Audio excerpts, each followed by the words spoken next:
Македонците стануваат се позависни од мобилните телефони. Ова особено важи за младите кои во суштина телефоните ги користат за се друго освен за зборување. Ова апаратче ги замени часовниците, фотоапаратите па дури и компјутерите. Facebook, Instagram, Snapchat, се на едно место. Социјалните мрежи и комуникацијата со блиските достапни во секое време во вашата дланка. Затоа колку сме зависни од телефоните говори и податокот дека барем 6 часа на ден повремено поминуваме на интернет, а само на социјалните мрежи Facebook и Instagram кликнуваме до 30 пати дневно. Мобилните ги користиме најчесто за Instagram, за Facebook, за игри во денешниот свет.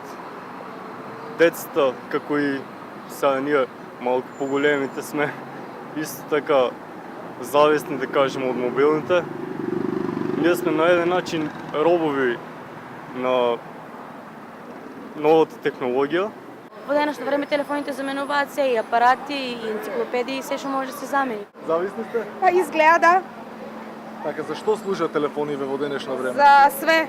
За комуникација, за гледање кога има автобус, за гледање што има у кино и слични работи. Страшно е ова со мобилни, да ти кажам. Децава поготово не комуницираат вака меѓу нив, се преку мобилни, не знам. Да можам да го фрлам, ќе го фрлам, да ти кажам.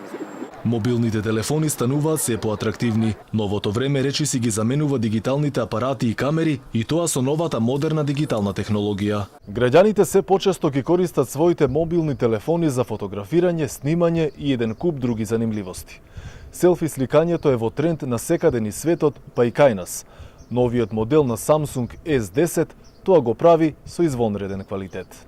И токму моделот Galaxy S10 е меѓу оние со највисоки перформанси на пазарот во моментов. Инаку оваа година Samsung одбележува 10 години од Galaxy серијата, која ја позиционираше компанијата на врвот на производителите на мобилни телефони.